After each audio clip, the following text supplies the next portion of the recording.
From our studio in our office at the corner of 8th and Walton in Bentonville, Arkansas, welcome to Saturday Morning Meeting. Brought to you in part by Dun & Bradstreet Credibility Corp., the leading provider of credit and credibility solutions for businesses. Saturday Morning Meeting covers Walmart, Sam's Club, and the consumer product companies that are represented on the racks and shelves throughout the country and around the world. Our focus is on the insights, trends, and best practices to help you as a supplier grow your business with the world's largest retailer. I'm Andy Shook, and thanks for joining us. Today, in Swimming in a Sea of Data, Jeff Amrine talks with Scott McClemens about data-driven decision-making. And then we have a really fun segment for you. We'll meet with Tony Williams and Tony Anderson of Petchup, a pet condiment company. Now, in the heart of business in Northwest Arkansas, Jeff Clapper speaks with Jody Dilday and James Beck about the Single Parent Scholarship Fund and Coca-Cola's sponsorship. But first, the headlines. Food sustainability was a major topic at Walmart's recent Global Sustainability Milestone meeting. According to a recent Walmart press release, Doug McMillon not only renewed Walmart's commitment to sustainable food supplies, but also discussed the 4 pillars of Walmart's sustainable food program: making food more affordable, improving access to food, simplifying healthy eating, and improving both food safety and food chain transparency. Seems like it was only a couple of years ago that traditional retailers were fretting about showrooming, which is what happened when a customer visited a store, checked out the merchandise, but then finding a better deal on the phone and ordering the item from a competitor.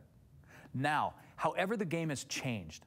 Neil Ashe, Walmart's president and CEO of Global Commerce, recently told the audience at GeekWire Summit that he welcomes showroomers. GeekWire reports that Walmart aspires to be the best darn showroom in town. Walmart remains committed to mobile and online sales and clearly perceives its physical stores as an asset in its battle against Amazon and other e-commerce companies. Earlier this year, Walmart announced a partnership with AutoInsurance.com in hopes of helping customers get the best deal on car insurance.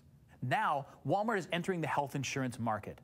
In a recent press release, Walmart stated that it's partnering with DirectHealth.com. In addition to researching health plans online, over half of all Walmart stores will be staffed with licensed insurance agents who can assist customers in choosing the best plans for themselves and their families. Now, in other health insurance news, CNN Money reports that Walmart will cut health benefits for 30,000 part-time workers. While Walmart has faced some criticism for this move, it's important to note that many companies, Target and Walgreens, for example, have likewise cut health benefits for part-time workers since the implementation of the Affordable Care Act.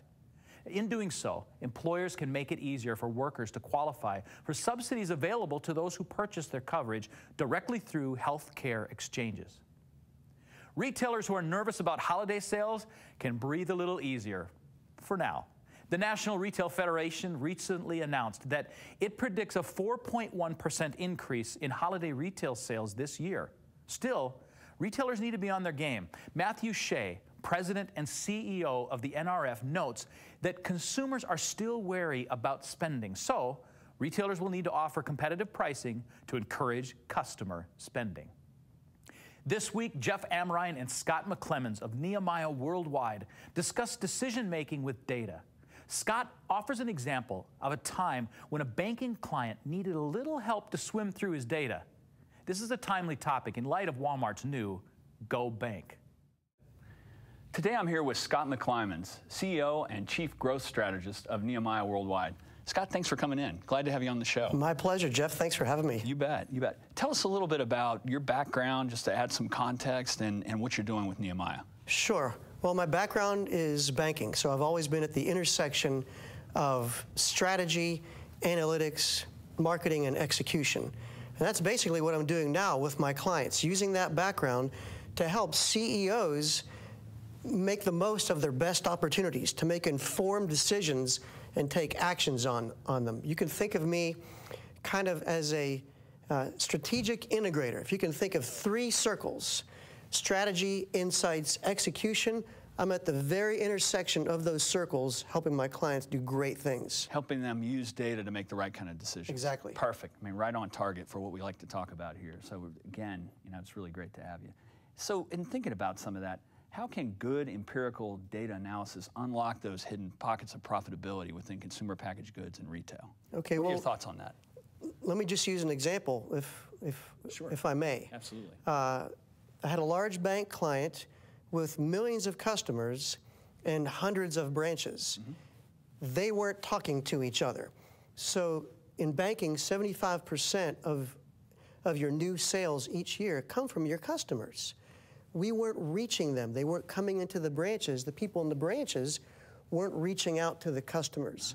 So I came up with a way to use really targeted, automated technology to help the people in the banks make outbound calls to the customer base and increase our sales tremendously to the tune of 30,000 to 40,000 sales a year. So by using data, you were able to push down a decentralized execution. So the people that were closest to the customer could actually take action. Exactly. And that's the key with this whole data, technology, insights, is action. There's a sea of data in every company. But I think most of the time people make it too complicated. Right. What do you really need to do to make sales? Got it. That's where it all starts and finishes, right? What does the front line really need to do their job? And the key is not overcomplicate it. I made some mistakes in trying to, what I call, turn ducks into eagles. I tried to get them to use their information to make their own marketing plans, et cetera. They don't want that. Right. They want to make sales to targeted customers. They want to know what to call them about, who to call, what to say. I got it. So the customer will be receptive, and if you have better data and you understand what the data is telling you, that customer is going to be more likely to buy ultimately. Exactly. That's good. That's really good stuff. So it's difficult. It's a cultural change. So much of the way management in any sector has been run has been based on emotion or judgment or experience. What do you see as those major roadblocks for there to be more data-driven decision-making?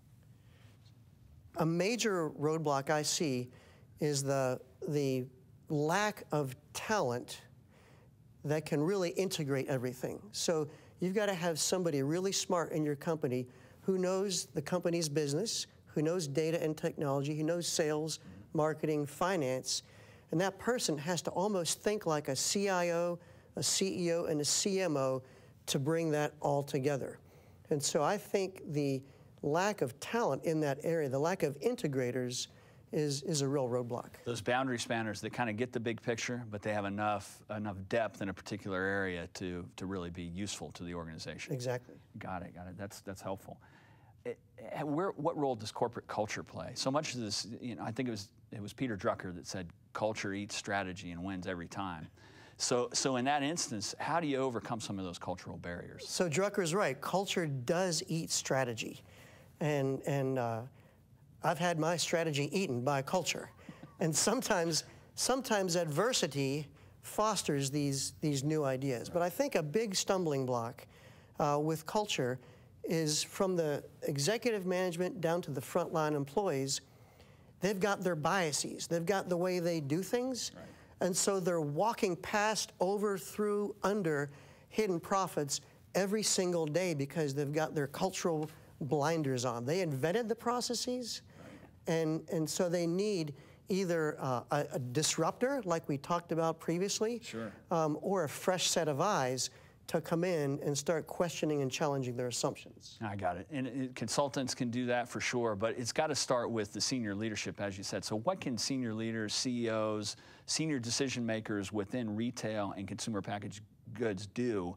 What's your one piece of advice to them, or a couple of pieces of advice? Okay, so I've got two or three. Sure. First of all, like you said, they've got to question their assumptions. They've got to assume that they can do something better. Good is never good enough. So I recommend looking at your results over the last 1 or 2 years, your successes and failures, testing your assumptions and seeing how they've lined up with your strategy. The second thing I would do is get engaged in the process. So talk to your analytical folks, talk to your IT folks, get them together with your sales and marketing folks, almost in what I call innovation groups, on a regular basis and bring in somebody from the outside if you think it's appropriate with a fresh set of eyes. Right. Because you know there are things that you're not doing, and all of your collective experience and great ideas together are going to uncover those. Sure, so truly a multidisciplinary approach where it's crossing every boundary and getting people out of their silos. That's what I think. Scott, it's great. It's great to get your points of view on this. We're really glad to have you on the show. And Saturday morning meeting will continue shortly.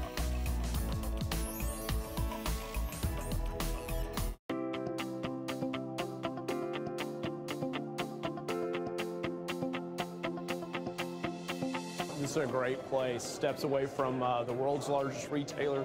Just a great opportunity to bring buyers and merchants over and have good business discussions and dialogues about our business. I think there was general shock and awe about the technology in the building, about the layout, how thoughtful we'd been in the rooms, the technology we'd put in rooms. I think they were literally blown away. We had a lot of Walmart executives here. They were all very complimentary. They are excited about the opportunity to actually leverage the place to work very collaboratively with suppliers and really try and figure out how to best take care of the customers in the store, and they saw this as a great tool to be able to do that. So we're starting to see a lot of activity in the joint business planning room areas, some in the digital wall areas. For example, last week this place was 100% full. It's starting to get used the way it was intended to be used.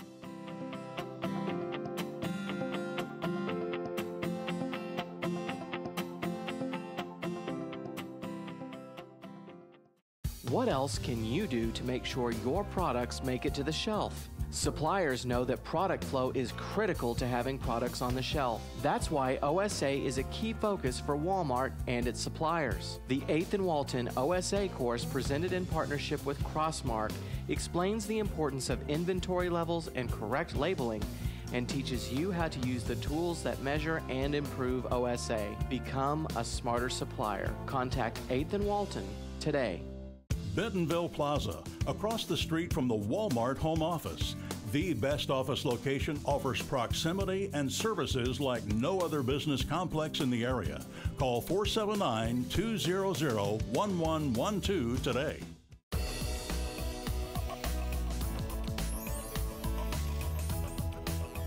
Next, we meet Tony Williams and Tony Anderson of Petchup. You'll hear about Petchup, mustard, barbecue, Worcestershire sauce, and how sometimes all it takes is a catchy name to get started in retail. We are here today with Tony and Anthony from Petchup Incorporated. Welcome. Thanks very much for having us. Thanks for having us. So good to have you guys here. Today, I need you to tell me a little bit about this name, Petchup. Where in the world did the name Petchup come from? Well, I was having dinner and speaking with a gentleman in the pet industry. We were talking about our experiences with pets, and I grew up as raising dogs and horses and all. And I was literally pouring ketchup on my fries, and we were talking about what a great idea it'd be to create a way to give an incentive to pets to eat their dry pet food. And I literally said, oh, what you need is Petchup, as I was pouring ketchup on my fries. So it really was. So this whole name came from just a conversation, and really actually, so it was really that quick, yeah. Wow. So what happened after that? What did you do? Well, I went home, and I did finish, and then I just kept sitting on it. I had been an entrepreneur. I've done other businesses. Nothing ever in this space. It would always been fairly technical and things like that. But the name just kept sticking with me. And so you had a name but no product. Exactly. Wow. So that's usually the opposite of Yeah. The product, right? Yeah, it is. It's kind of unusual, but it just seemed like such a powerful name, and I could just see expansion on it real easily, and everything seemed to fit. I had a good idea as to what I would make as a formula. Okay. So that was the genesis of it. So the name Petchup, I mean, whenever you tell people that name, Petchup, mustard, barbecue, it elicits smiles. Right, I mean, people really, they do. It's really interesting. But when you guys first designed this product, as I understand it, you had it was like a gluten-free. It also was organic, very healthy type thing. Tell us a little bit about that genesis and how you started and where you kind of moved to.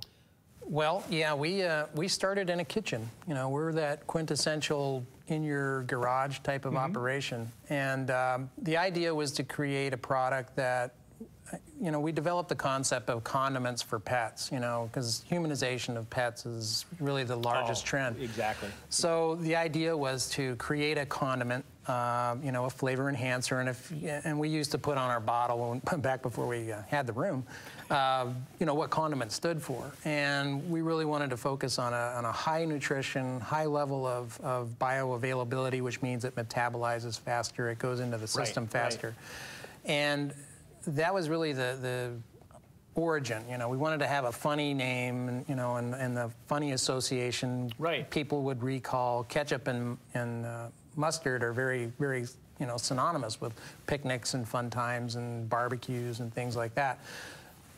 Pets are always part of that experience. And but you started off healthy, really, and not that you don't have a healthy product now, but you started off kind of in the Whole Foods, the specialty markets, kind of going into those places. Right. Well, we had to because of our size. You know, we were basically bottling one bottle at a time.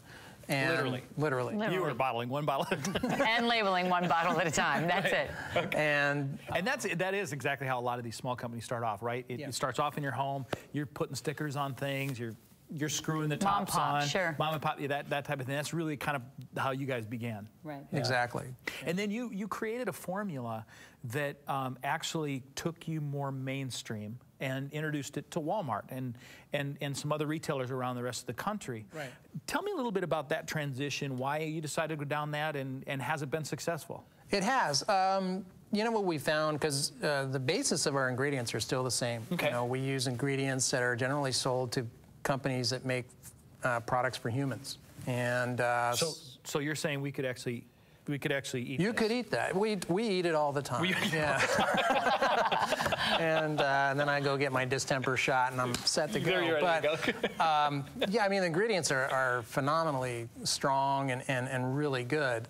What ended up happening, though, was when we went to the place where you have to be able to manufacture in a large scale, which Walmart demands, you have to use certain types of techniques and aspects. And unlike baking, which you kind of associate with most of your pet treats and things like that, because we use our ingredients are so high-based and everything is so, you know, specific about it, we were required to use a certain bottling technique to give us the ability to make enough bottles to meet the demand. So that required us to back off a little bit on how we were bottling before, just from a workflow process kind of situation. We can only bottle so many at a time. Now we can bottle many more, and we really didn't have a drop-off in the particular aspects. In fact, it's better in one way, in respect that we do have to use a preservative, but now we've guaranteed shelf life. Where earlier, well, shelf life is important. I mean, if you're gonna be going into a major retailer like Walmart and others like that, the shelf life is going to be important. Okay, last question. You made it through your first 6 months at Walmart, right? You guys got in back in February, March, during that time period. Right. You now just met with the buyer. This was your first modular meeting. How did it go? Well, I think it went really well. I mean, it's a new experience for us. Yeah. What I walked away from was there was a definite, they like our product, they like what we represent and what we're about, and they're interested in seeing us prosper. And so. And did you get the sense that the buyer really wanted to partner with you, and there was some give and take? Yeah, there was. Yeah, most definitely. Yeah. I mean, you know, he made us aware of his situations and the realities that he had, and he said, you know, this is, I like what you've got, I like what you're about, I don't want to lose it, but we need to make a couple changes. Will you work with me on that? And I think that's really and I think critical. I think that's important for small suppliers to understand, is that when they come into Walmart, when they meet with them like that it is give and take, and it's really trying to find that right place that works best. Well, hey, Tony, Anthony, thank you guys so much for coming in today. We really enjoyed learning more about Petchup, and if people want to know more about it, they can go to your website and find out all about the ingredients and everything else. But thank you so much for coming in today. Saturday morning meeting will be continued in just a moment. GigWalk is an on-demand mobile workforce that can collect data and do work at retail. Businesses use GigWalk for retail audits, merchandising, and much more. With 350,000 smartphone-enabled workers available on demand, you get unprecedented speed and coverage across the U.S., Canada, and the UK. And all work is reviewed for quality and accuracy. Visit gigwalk.com to learn more. K-Stack, the leader in collaborative retail consolidation programs. We offer the supply chain expertise needed to navigate the challenges of selling products with the world's largest retailers. And we provide customers with a customizable, scalable, environmentally sustainable supply chain with the same advanced technology typically used by larger rivals. By leveling the playing field, K-Stack lowers distribution costs and increases overall margins. K-Stack, retail logistics is what we do. Every day, shoppers are bombarded with traditional brand messages outside the store in hopes that these marketing dollars will drive in-store sales. Closure Media drives retail sales by connecting brands with 95 million Walmart shoppers per year while they are in the store. Through innovative programs at Walmart's photo and money centers, Closure Media converts Walmart shoppers to purchasers of your brand. With reported redemption rates up to 7 times the national FSI average, Closure Media drives sales. For more info, visit us at closuremedia.com. Join us next for a heartwarming story of a local partnership between a supplier and a nonprofit. With me today are Jody Dilday of the Single Parent Scholarship Fund of Northwest Arkansas and James Beck of Coca-Cola. We're here today to talk about how a supplier can get involved in the local community in a meaningful way. Thank you for being here. Thanks for having us. Yeah. So, Jody, if you wouldn't mind, kind of share with us what the Single Parent Scholarship Fund is about and its mission, kind of why this matters. Single Parent Scholarship Fund of Northwest Arkansas is a community-supported effort. We help low-income single moms and dads with the direct financial assistance to go back to school. It's really important because they go on to complete an education and are able to provide for their families, but at the same time, they're setting a great example for their children. That's great.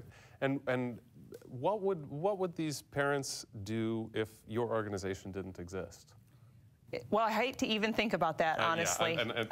Understandable. But honestly, we're a great resource, and if we didn't exist, I don't know if the single moms and dads that we've helped would be able to go to school at all. So they might continue to just struggle to get by and never lift their family out of poverty. Yeah, that's an understandable but tough situation.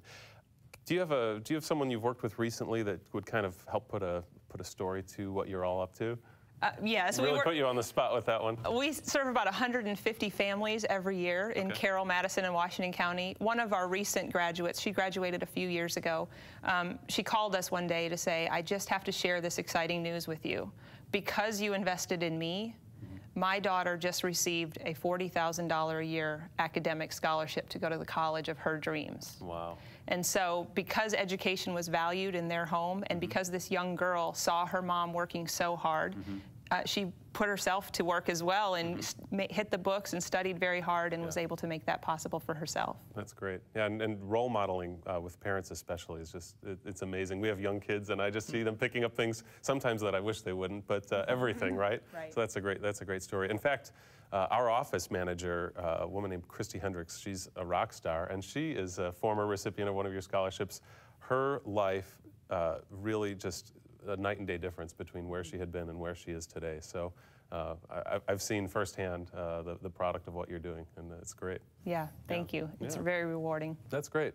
So you may or may not know, but this segment is about highlighting how companies can get involved in the nonprofits that are here in our community in Northwest Arkansas. It's such a unique space for that, and really figuring out, the segment is about figuring out how can a company help these great organizations and do that in a way that may also help their business. James, can you tell us a little bit about how Coca-Cola got involved with Single Parent Scholarship Fund of Northwest Arkansas? Absolutely. So, I mean, we're a global company. We operate in 207 countries. We've heard of it.